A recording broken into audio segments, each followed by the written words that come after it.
Est-ce que vous comprenez ce que nous disons? Donc ici, Jean va donc se retourner pour connaître. Frère, la connaissance est un retournement. C'est pourquoi ce jour-là, la femme qui avait la perte de sang, elle vient toucher Jésus au pan de sa robe.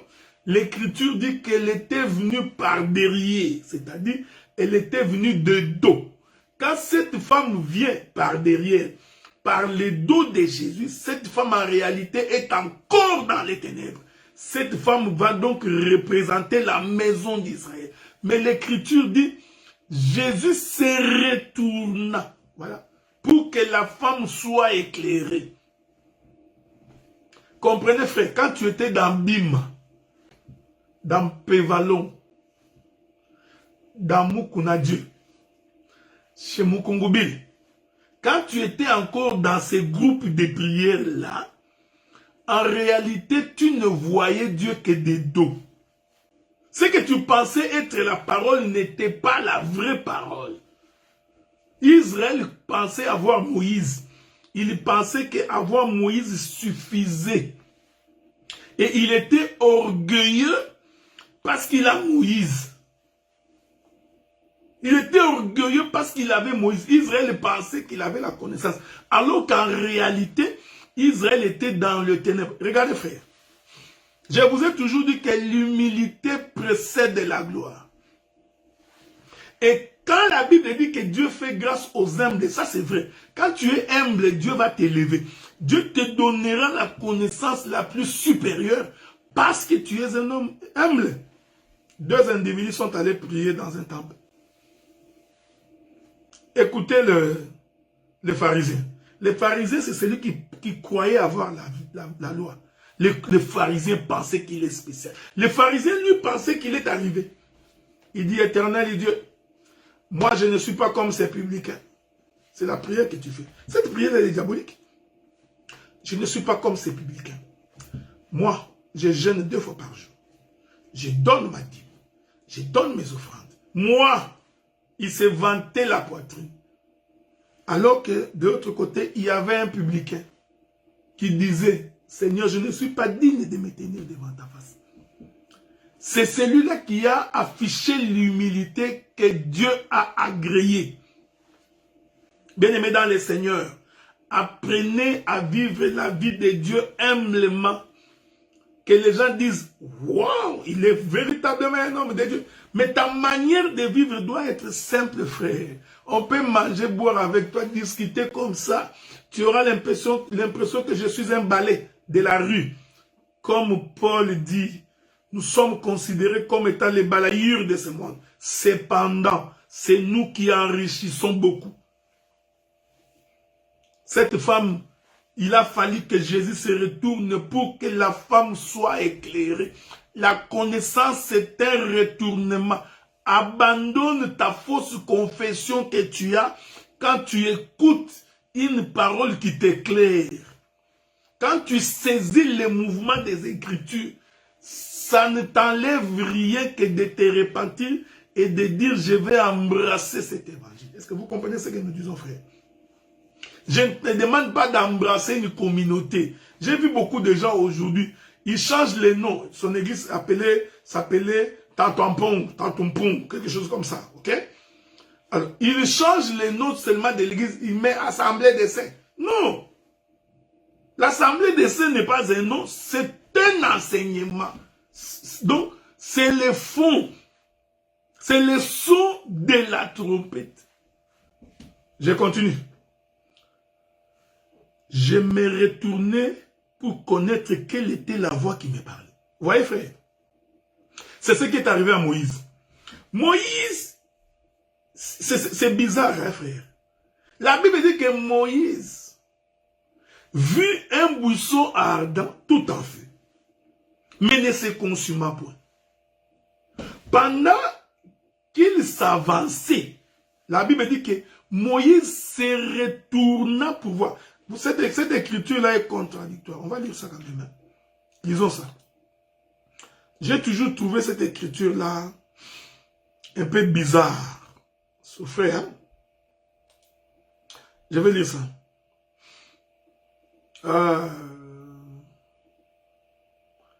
C'est quoi? C'est Exode chapitre 3. Voilà. Voilà. Exode chapitre 3. Observons ensemble. Observons ensemble cette écriture. Moïse faisait paître les troupeaux de Jéthro, son beau-père, sacrificateur des Madians. Il mena les troupeaux derrière les déserts. Vint à la montagne de Dieu à Horeb. L'ange de l'Éternel lui apparut dans une flamme de feu, au milieu d'un buisson. Moïse regarda, et voici les buissons étaient tout en feu, et les buissons ne se consumaient pas. Vous savez, voyez l'écriture. Quand je vous dis, frère, quand je vous dis simplement que le ministère, ce n'est pas les Français. Ce n'est pas la compréhension littérale de l'écriture. Vous allez voir ça maintenant. Il y a des gens qui pensent que parce qu'il est en train de lire littéralement, il comprend. Regardez. Le verset 3 dit ceci. Le verset 2. Dans sa deuxième partie. Moïse regarda. Donc Moïse avait regardé. Hein, je te salue, ma bien-aimée. Que Dieu te bénisse, mon frère. Donc Moïse regardait. Il est bon. Que la gloire lui revienne. Que les dieux de paix vous bénissent. Il y regarda et voici les buissons étaient tout en feu. Et les buissons ne se consumaient pas. La Bible dit que Moïse regardait. Mais regardez maintenant le verset 3. Moïse dit, je vais me détourner pour voir. Vous voyez?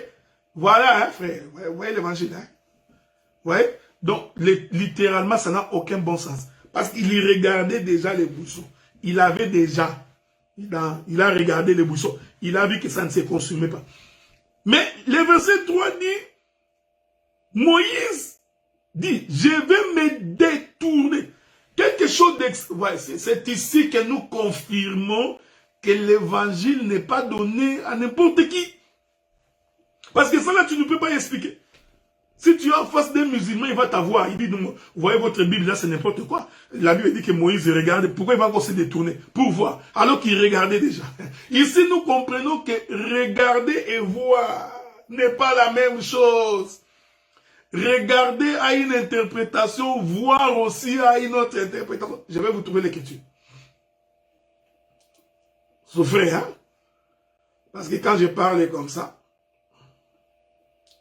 vous dites que non. J'ai dit des choses qui ne sont pas vraies. Allons lire une écriture. Espérons que je vais trouver cette écriture-là. Je ne l'ai pas en tête, mais je crois pouvoir trouver cette écriture-là. Ah, attendez, soyez en paix, je vais trouver l'écriture, ok? Soyez en paix. Il ne faut pas penser que je ne trouverai pas l'écriture, je vais trouver l'écriture.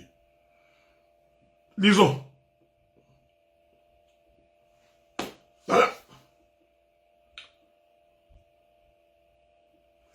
Je suis dans Matthieu chapitre 13. Les disciples s'approchèrent et lui dirent, verset 10. Pourquoi leur parles-tu en parabole? Je voudrais expliquer que quand Moïse regardait là, c'est un parler en parabole.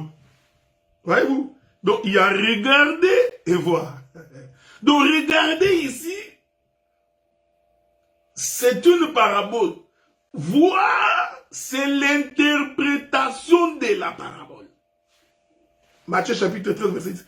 Les disciples s'approchèrent et lui dirent, pourquoi leur parles-tu en parabole? Jésus leur répondit, parce qu'il vous a été donné de connaître les mystères du royaume des cieux. Et cela ne leur a pas été donné. Car on donnera à celui qui a, il sera dans l'abondance, mais à celui qui n'a pas, on ôtera même ce qu'il a. Lui, il n'a rien, on va même ôter. C'est pourquoi je leur parle en parabole. Parce qu'en voyant, ils ne voient point. Non, non, non, non. Vous voyez? C'est ça, regardez. Ils regardent, mais ils ne voient pas. Souffrez, souffrez. Qu'en entendant, n'entendent ni ne comprennent. Pour eux s'accomplit cette prophétie de l'Écriture. Vous entendrez de vos oreilles, vous ne comprendrez point. Vous regarderez de vos yeux et vous ne verrez point. Avez-vous remarqué ça? Ce n'est pas moi. Sois en paix, mon bien-aimé Seigneur. Sois en paix.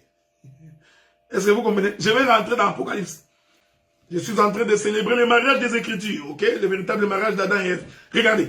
Il dit, donc, il dit, c'est pourquoi, pour eux, s'accomplit cette prophétie d'Ésaïe. Vous entendrez de vos oreilles, vous ne comprendrez point. Vous regarderez de vos yeux et vous ne verrez point. Donc quand Moïse regardait, ici, quand il regardait les buissons ardents, Moïse était toute une dispensation. C'est la dispensation de la loi. C'est le temps d'Israël. Israël regardait, mais il ne voyait pas. Mais pour voir, Moïse a dû se retourner. Donc, les détournements, là, quand Moïse se détourne là, maintenant, il se détourne non pas pour regarder, mais pour voir. Donc, il y a des gens qui regardent, ils pensent qu'ils voient, ils ne voient pas. Pour voir, il faut faire un demi-tour. Parce que naturellement, c'était non-sens que Moïse puisse se détourner pour voir alors qu'il regardait déjà. Donc, vous comprenez que cette écriture, c'est tout un mystère. C'est le mystère qui nous enseigne que celui qui regarde, c'est Israël. Celui qui voit, c'est l'Église. Heureux êtes-vous. Parce que vous voyez. Que le Seigneur vous bénisse parce que vous comprenez ces choses. Heureux êtes-vous parce que vous saisissez la portée de cette chose. Et quand quelqu'un voit, il ne doit plus rester dans les ténèbres. Vous voyez, quand vous croisez un aveugle, vous verrez les yeux ouverts. Mais en réalité, il ne voit pas. Ok? Je ne le dis pas pour le mépriser. Je voudrais seulement dire qu'un aveugle, tu peux le voir comme ça, les yeux ouverts. Cependant, il ne voit pas. Donc, il y a des gens qui prêchent comme ça. Toi, tu penses qu'il voit, il ne voit rien. Il regarde comme ça, il ne voit rien. Parce que pour voir, il faut faire un détournement. Est-ce que vous comprenez ce que je dis? Donc, Moïse, je vais me détourner pour voir quelle est cette vision. Et pourquoi les buissons ne se consument pas. Donc, on se détourne pour comprendre le pourquoi. Il est merveilleux. Donc, voir, c'est saisir le pourquoi de l'écriture. Quand tu n'as pas l'interprétation de l'écriture, quand tu ne saisis pas le pourquoi de l'écriture, tu n'as pas compris. Je rentre dans l'Apocalypse. Tout ça, c'est pour expliquer les frères.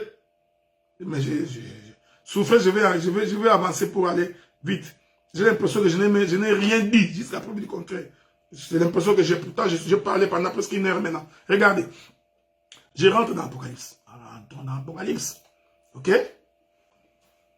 Le chapitre 1er. Verset 12. Je me retournais pour connaître quelle était la voix qui me parlait. Après m'être retourné, j'ai vu 7 chandeliers d'or.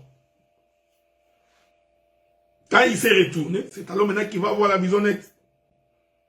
Il va voir que nous avons 7 chandeliers d'or. Regardez, regardez. Au milieu de 7 chandeliers, quelqu'un qui ressemblait à un fils d'homme, vêtu d'une longue robe. Cet homme ici portait une robe. Ah, j'aime l'écriture, hein, c'est bon. Ayant une ceinture d'or sur la poitrine, sa tête et ses cheveux étaient blancs comme de la laine blanche, comme de la neige. Ses yeux étaient comme une flamme de feu. Ses pieds étaient semblables à des lérins ardents, comme s'ils étaient embrasés par une fournaise ardente. Sa voix était comme les bruits des grandes eaux. Il avait dans sa main droite 7 étoiles.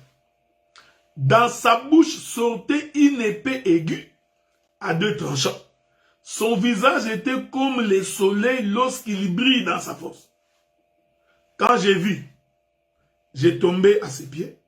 Comme mort, il posa sur moi sa main droite en disant, ne crains point.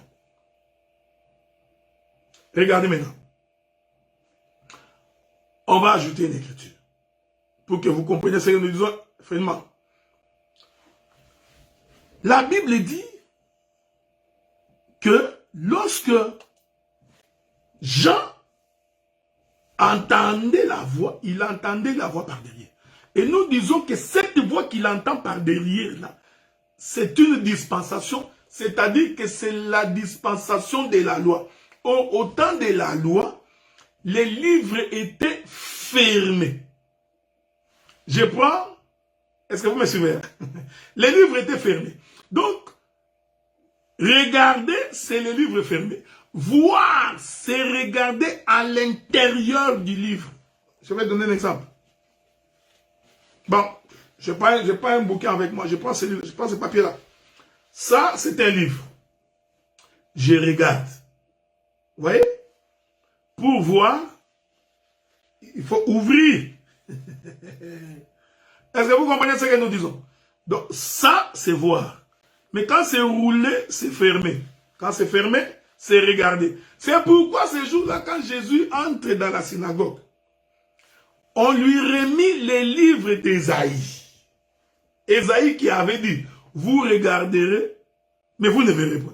On lui remit donc les livres d'Ésaïe. Quand Jésus prit les livres d'Ésaïe, je suis dans Luc chapitre 4, il prend les livres d'Ésaïe.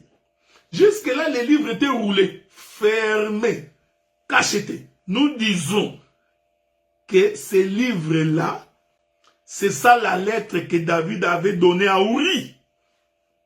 Il roule, il cachette, il donne, Uri prend. Mais écoutez, frère.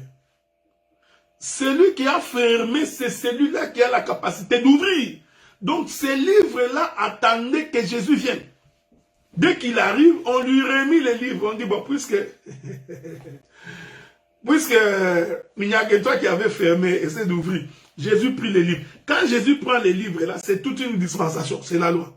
La Bible dit, il ouvrit les livres.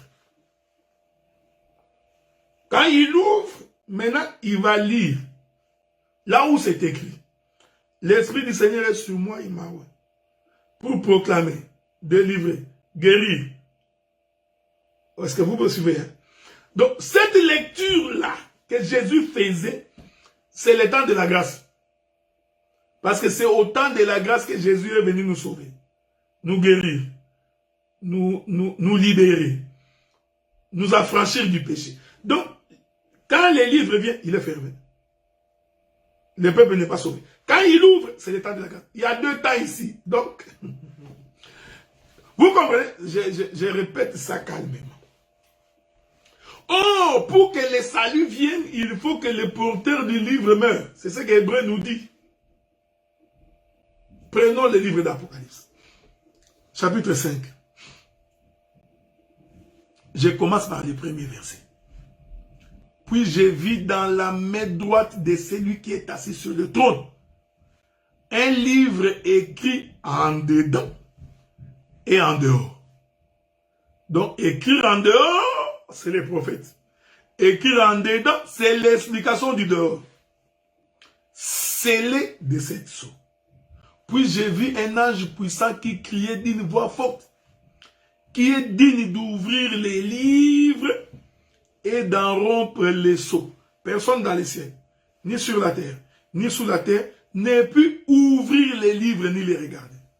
Je pleurais beaucoup de ce que personne ne fit trouver digne d'ouvrir les livres ni les regarder. L'un des vieillards me dit, ne pleure point. Voici les lions de la tribu de Juda, les rejetons de David, a vaincu pour ouvrir les livres, c'est cette sceaux. Regardez.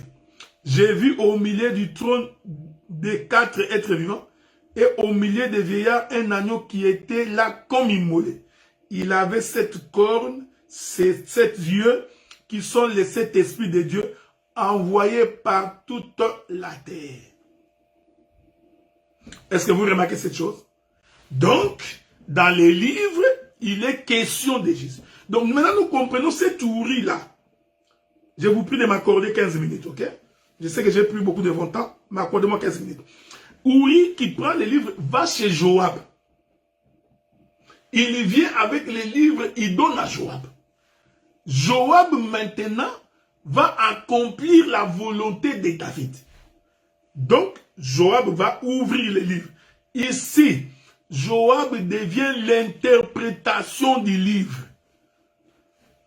Donc, ne pouvait interpréter les écrits de David que Joab. Oh! Jésus dit, tout ce que je vous dis maintenant en parabole, Quand le Saint-Esprit viendra, lui, il vous donnera l'intelligence de ce que j'ai dit. Donc, celui qui a la capacité de lire la lettre du roi, c'est seulement le Saint-Esprit. Sans le Saint-Esprit, tu ne peux pas comprendre la volonté de Dieu. Joab donc prend, il ouvre, il lit là où c'est écrit que Uri doit mourir. Mais écoutez ce que David avait dit dans la lettre. C'est là que je vais conclure pour aujourd'hui. David avait dit dans la lettre que tu mettras Uri au front. Quand vous allez avancer, tu demanderas aux militaires de se retirer. Ok? Pour que Uri seul puisse mourir. J'aime ça. J'adore ces choses. Donc, David avait décidé de par lui qu'elle ne peut mourir pour la cause de Bathsheba. Parce que le problème de David, c'était qu'il fallait qu'il récupère Bathsheba. Alors, ne peut mourir pour la cause de Bathsheba. Que Uri, que personne d'autre ne meure avec lui. Pose la question, mon bien-aimé Franck, je vais répondre. Est-ce que vous comprenez? Suivez-moi attentivement. Ah, je vois ta question. Est-ce que l'un des veillards, c'est Jacob? J'ai dit non. J'ai dit non. Aucun de ces veillards n'est Jacob. Mais si je... Bon, la Bible dit qu'il y avait 4 êtres vivants et 24 veillards. Nous allons expliquer ces choses les jours où le Seigneur le permettra. Les 24 veillards représentent 2 sacerdoces. Ils représentent les 12 enfants de Jacob, pas la personne de Jacob comme une, mais les 12 plus les 12 apôtres. Si vous vous référez à mon enseignement sur les liens des Pléiades, j'ai expliqué ces choses-là. Donc, l'un des veillards, ce n'est pas Jacob. Regardez maintenant. David dit, Uri doit mourir seul. Qu'est-ce qui va arriver? Quand vous arrivez au champ de combat, parce que le problème se trouve dans la bataille, que les autres militaires se retirent. Bien-aimés dans le Seigneur, quand l'homme a péché par Adam, toute l'humanité est entrée dans les ténèbres. Parce que par la chute d'Adam, l'humanité venait de sombrer dans les ténèbres. Quand l'homme perd Dieu, il sombre dans les ténèbres parce que Dieu est lumière. Quand on est en sa présence, on est éclairé. Maintenant, quand on n'est pas à l'absence, à la présence de Dieu, quand on est... Ah, je vois bien ta question, mon bien-aimé. La Bible dit que l'un des veillards dit, voici les lions. On va en parler parce que il ne faut pas oublier que ça, c'est une vision. Ah, Apocalypse que nous disons ici, c'est une vision. Donc, ce n'est pas la représentation exacte des choses. C'est une vision et une vision des choses qui s'étaient déjà passées. Ok? Parce que quand Jean écrit Apocalypse, Jésus est déjà mort, ressuscité et monté au ciel. Hein? C'est important. Mais on en parlera un jour. Mais ce n'est pas l'objet de mon intervention. Quand l'homme pêche, il est chassé de la présence de Dieu. Donc, l'homme tombe dans les ténèbres. En d'autres termes, chaque fois que tu pêches, bien-aimé, en fait, tu tombes dans les ténèbres. Tu es loin de la face de Dieu. Tu n'es plus éclairé. Donc, l'homme qui a péché tombe dans les ténèbres. Maintenant, le souci de Dieu, c'était, il fallait récupérer l'homme. Qu'est-ce que Dieu fait? Il commence par envoyer les prophètes. Tout le temps que Dieu envoyait les prophètes en Israël, c'était dans les soucis de ramener Israël. Je ne sais pas si je peux vous trouver cette écriture-là. C'était dans le souci de ramener Israël dans la maison. Parce que Israël, c'était sa femme de la jeunesse. Je ne sais pas si je vous trouverai cette écriture-là. Souffrez, hein? Je ne sais pas. J'espère pouvoir vous trouver cette écriture-là, si le Seigneur le permet. Hein? Si je ne trouve pas ça, Prenons d'abord, on va prendre quelques écritures. Nous prenons Proverbe chapitre 2, le verset 17. Proverbe chapitre 2, verset 17. Qui abandonne l'ami de sa jeunesse et qu'il oublie l'alliance de son Dieu. Je vais vous trouver une autre écriture parce que je crois qu'il doit en avoir beaucoup. Attendez.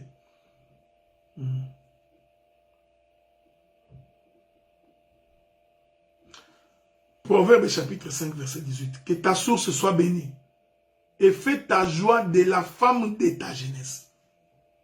Bon, je ne sais pas si je trouverai encore une autre écriture. Hein? Si je trouve, je vous reviendrai. Donc, où la Bible dit que Israël était la femme de la jeunesse de Dieu. Hein? Attendez.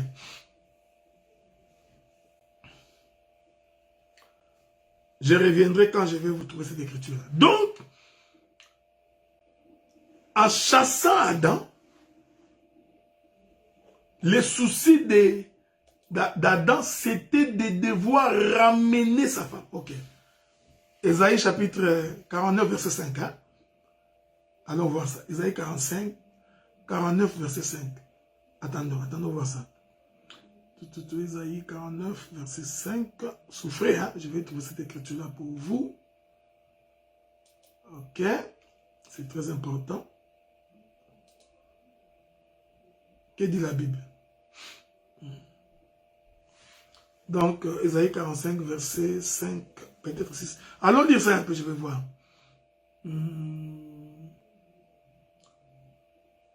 Non, je ne pense pas que c'est ça l'écriture que j'ai cherché exactement. Hein? Donc, ce n'est pas ça ce que j'ai cherché. Je trouverai cette écriture-là, où l'Éternel dit que Israël est la femme de sa jeunesse. Je trouverai cette écriture-là, ok? Et je vous reviendrai là-dessus, parce que l'écriture existe bel et bien. Donc, quand Dieu a envoyé les prophètes, les soucis de Dieu en envoyant les prophètes, c'était tout simplement pour ramener son peuple. Pour ramener son peuple dans sa maison. Pour ramener son peuple dans sa demeure. Mais les prophètes qui allaient n'ont pas pu ramener Israël. Donc, ils n'ont pas pu garder Israël. Ils n'ont pas pu ramener Israël dans la maison de l'Éternel. Vous voyez? Ici, les prophètes vont donc témoigner de leur incapacité de racheter.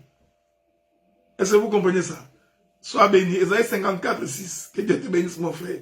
Je crois que ça, c'est le bon. Ésaïe 54, verset 6. Il est merveilleux. Voilà. J'aime ces choses. Que Dieu te bénisse, mon frère. Je vais commencer par le verset 5. Ésaïe 54, verset 5. Car ton créateur est ton époux. Donc, Adam, Dieu était l'époux d'Adam. Parce qu'Adam était sa créature. Donc, Dieu était le créateur d'Adam. Donc, Adam, c'était la femme de Dieu. Faites attention, ok? Il ne faut pas aller dire partout qu'Adam est la femme de Dieu. Car ton créateur est ton époux. L'Éternel des armées est son nom. Ton rédempteur est le Saint d'Israël. Il se nomme Dieu de toute la terre. Car l'Éternel te rappelle comme une femme délaissée, au cœur attristé, comme une épouse de la jeunesse qui a été répudiée, dit ton Dieu. Donc, parce que celui qui a répudié Adam, c'était Dieu. Il dit, Adam, puisque tu n'as pas obéi à ma parole, je te signe une lettre de divorce et je te répudie. Vous comprenez ça? Que Dieu te bénisse. Donc, Dieu a chassé Adam. C'était la femme de sa jeunesse.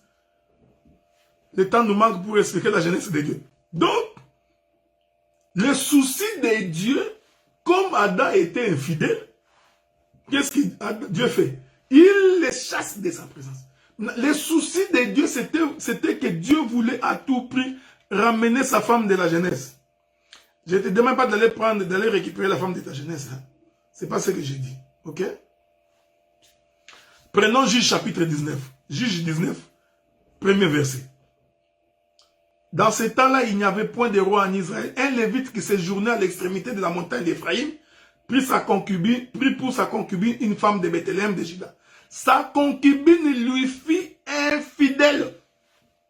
La concubine ici, c'est Adam. Elle le quitta pour aller dans la maison de son père, à Bethléem de Juda, où elle resta l'espace de 4 mois. Son mari s'éleva et alla vers elle pour parler à son cœur et la ramener. Vous voyez, frère? Donc, il y a 2 temps ici. Les Lévites ici, c'est Dieu. C'est l'image de Dieu. La concubine ici, c'est Adam. Avec Adam, toute l'humanité, vous pouvez également mettre Israël là-bas si vous voulez. Comme la concubine était infidèle, on ne nous dit pas de qu'est-ce que la concubine avait fait. Mais nous comprenons que Adam a été infidèle dans la maison de Dieu. Il n'a pas observé la loi. Alors, la concubine quitta les Lévites. Ça, c'est une expression. En fait, les Lévites l'avaient chassé à cause de son infidélité. Mais, la Bible dit qu'un matin, le monsieur va s'élever, donc c'est Dieu. Il va décider d'aller vers cette femme pour parler à son cœur et la ramener. Il est merveilleux. Donc, le prophète allait parler à Israël. Israël, retourne à l'Éternel. Israël, détourne-toi de tes mauvaises voies. Mais Israël était un homme endurci. Vous savez, quand tu as une femme qui n'entend pas, il n'y a pas pire que d'avoir une femme endurcie. Je vous informe, bien aimé, c'est que les hommes détestent dans leur vie. Ils détestent les femmes endurcies. Tout ma banque. Ça énerve l'homme. Il n'y a rien qui puisse énerver l'homme comme une femme qui n'entend pas. C'est pourquoi Dieu était tout le temps en colère au temps de la loi. Parce qu'Israël n'écoutait pas. Donc quand on n'écoute pas, ça énerve Dieu. Il est merveilleux.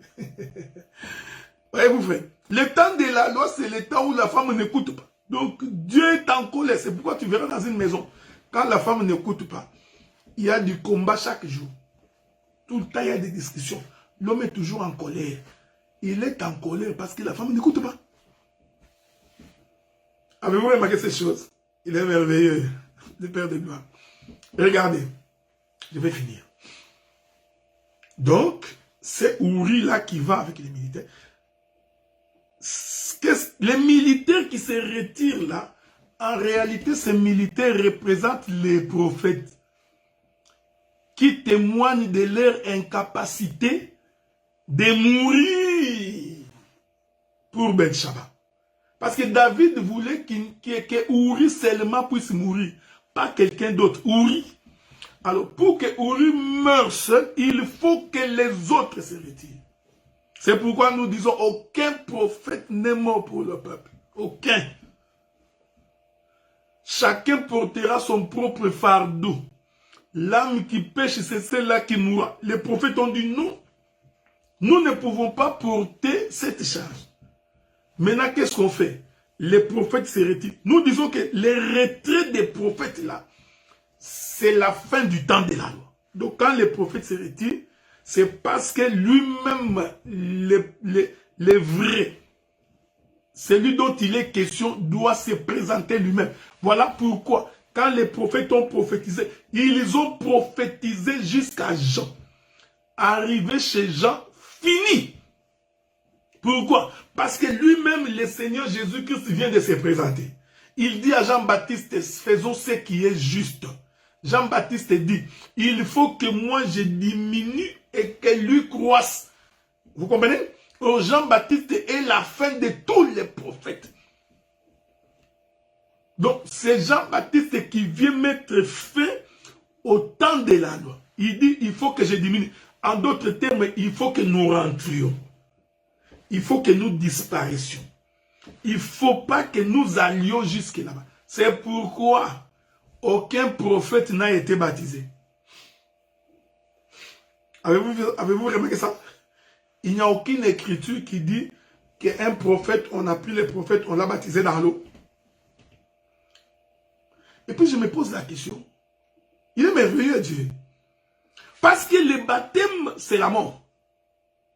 Donc, Le seul qui a été baptisé parmi les prophètes, c'est Jésus. Les Néhémie, les Jérémie, les Habakkuk, les Sophonie, même lui-même Jean-Baptiste n'a pas été baptisé. J'aime ça.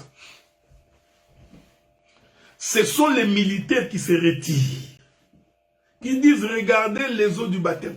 Ça là, c'est la mort. Alors nous ne pouvons pas mourir à la place du peuple. Alors on va laisser Ouri seul devant la mort. C'est pourquoi ces jours-là, l'écriture qui dit on frappera les bergers et les troupeaux se dispersera. C'est accompli ces jours-là. Les jours où on arrêta Jésus, tous les disciples se sont dispersés. Jésus est resté seul devant Caïphe, seul devant Pilate, interrogé seul. Je vais vous trouver une écriture. Trouvez une écriture. J'espère pouvoir trouver cette écriture-là. Avec l'aide de Dieu. Regardez, je ne sais pas. Je cherche l'écriture. Toujours Esaïe. J'aime les prophètes Esaïe. Hein, les meilleurs des prophètes. On prend Esaïe chapitre 63 et c'est là qu'on va finir aujourd'hui. La Bible dit, qui est celui qui vient d'Édom? Nous reviendrons le jour où le Seigneur permettra pour expliquer Édom. Des Bostra, en vêtements rouges. Qui est celui qui vient d'Édom? Des Bostra. Tous ces vêtements sont rouges. En habit éclatant. Et se redressant avec fierté dans la plénitude de sa force. C'est moi qui ai promis le salut, qui ai le pouvoir de délivrer. Pourquoi tes habits sont-ils rouges? Il est merveilleux. Tous les militaires devaient se retirer. Notre bien-aimé frère Ouri, qui est ici l'image de Jésus, devait rester seul devant. Il est écrit. Pourquoi tes habits sont-ils rouges? Et tes vêtements comme les vêtements de celui qui foule dans la cuve. La cuve, c'est là où on prépare le vin. Ok? Jésus dit, il prit une coupe de vin et il dit à ses disciples, prenez, buvez ça. Ceci est mon sang. Ah donc, voilà, c'est toujours le sang. Écoutez la réponse de celui dont les habits étaient rouges. J'ai été seul à fouler au pressoir. Nul homme d'entre le peuple n'était avec moi. Je les ai foulés dans ma colère. Je les ai écrasés dans ma fureur. Leur sang a jailli sur mes vêtements et j'ai essuyé tous mes habits. Je répète ça. J'ai été seul à fouler au pressoir. Nul homme d'entre le peuple n'était avec moi. Bien-aimé dans le Seigneur, en ce qui concerne le salut de ta vie, en ce qui concerne ton salut, je t'informe, aucun pasteur ne peut prendre ta place. Aucun prédicateur, aucun docteur, aucun prophète, aucun père. Donc père, aucun de vos pères là ne peut accepter de mourir pour toi. Le seul qui est allé lui-même au pressoir n'a été accompagné de personne. C'est celui dont il est attesté. Pourquoi tes vêtements sont rouges? Il dit, j'étais seul au pressoir. Remarquez ces choses. Moi, celle qui était en train de fouler la cuve. C'est pour dire ceci, frère. Donc, quand David dit à Joab que les militaires se retirent et que Ouri reste seul, David prophétisait sur la mort de Jésus. Pour dire que ces jours-là, Jésus sera seul pour sauver l'humanité. Je vais trouver une écriture. Attendez. Vous savez, sans témoin des écritures, des fois, les gens ont des difficultés pour comprendre. Je vais trouver une autre écriture pour vous. Ok? Je vais trouver une autre écriture pour vous. Voilà. Il est merveilleux. Nous allons prendre, toujours pour expliquer Ouri, nous prenons le livre de Luc. Luc chapitre 22. Regardez. Je prends Luc, je vous ai épargné beaucoup de choses à cause du temps. Je prends Luc chapitre 22. Je commence par le verset 39. La Bible dit, après être sorti, il alla selon sa coutume à la montagne des Oliviers. Ses disciples les suivirent. Lorsqu'il fut arrivé dans un lieu, il leur dit, priez afin que vous ne tombiez pas en tentation. Puis il s'éloigna d'eux à la distance d'environ un jet de pierre. Voyez-vous? S'étant mis à genoux, il y pria. Le Seigneur a fait un déplacement. Si vous pouvez remonter l'écriture si vous voulez. Le Seigneur fait un déplacement avec ses disciples. Nous disons que ce déplacement-là de Jésus qu'il fait avec ses disciples, ça c'est Uri avec les autres militaires qui vont au champ de combat. Parce que ceux qui arrivent ici, frères bien-aimés dans le Seigneur, souffrez avec moi. Souffrez, nous allons essayer de mettre un peu de l'ordre ici parce que j'avais oublié. Voilà, souffrez, hein. Je m'excuse pour cet inconvénient-là. Regardez. Il est merveilleux. Regardez, regardez, regardez, regardez. Regardez bien. Uri allait au combat avec les autres militaires. Arrivé au combat, les autres militaires devaient se retirer pour que Uri reste seul. Pour que l'écriture d'Ésaïe 63, verset 3 puisse s'accomplir. Que j'ai été seul au pressoir, en train de fouler la cuve. Il n'y avait personne d'entre le peuple avec moi. C'est pourquoi mes habits sont remplis de sang, parce que c'est moi qui ai versé le sang. Maintenant, je prends Luc pour expliquer la même chose. Je suis en train de coudre l'habit de Joseph, une tunique multicolore. Jésus prend ses disciples pendant qu'ils allaient dans la montagne des Oliviers. J'ai dit que ce déplacement-là, c'est Uri qui se déplace avec les autres militaires. Mais l'ombre dit qu'il faut que les autres se retirent. C'est pourquoi Jésus arrive à un endroit, il demande à tout le monde de rester ici. Il dit, vous, restez ici, priez pour que vous ne tombiez pas en tentation. Nous comprenons que celui qui ne prie pas, il doit tomber en tentation facilement. Si tu dis que non, moi j'ai prié à la maison, non, non, celui qui ne prie pas beaucoup, il péchera tout le temps. Ne vous en faites pas. Puis il s'éloigna d'eux à la distance d'un jet de pierre. Hein? Quand vous jetez la pierre, c'est ça. C'est l'arc-en-ciel. Hein? Non pas l'arc-en-ciel, c'est un arc de l'Orient vers l'Occident. Ce n'est pas ce qui m'intéresse. S'est mis à genoux, il pria, disant, Père, si tu voulais éloigner de moi cette coupe, toutefois, que ma volonté ne se fasse pas, mais la tienne. C'était la volonté de David que Uri puisse mourir. Est-ce que vous voyez ça? Que non pas la volonté d'Uri, mais la volonté de David. C'est ce que Jésus reprend ici. Père, s'il était possible que je ne puisse pas mourir, mais pas ma volonté, mais ta volonté. Avez-vous remarqué ça? Alors l'écriture dit, alors un ange lui apparut du ciel pour le fortifier. Étant en agonie. Ah, donc Jésus mourait. Donc vous comprenez qu'avant de mourir sur la croix, il était déjà mort dans la montagne des Oliviers. Donc étant en agonie, il y priait instamment. Sa sueur devint comme des grumeaux de sang qui tombaient à terre. J'étais seul au pressoir. Ouais, il était seul. Cette scène-là, en tout cas, je ne sais pas comment Luc l'a raconté, parce que Jésus était seul là-bas. Il avait laissé ses disciples.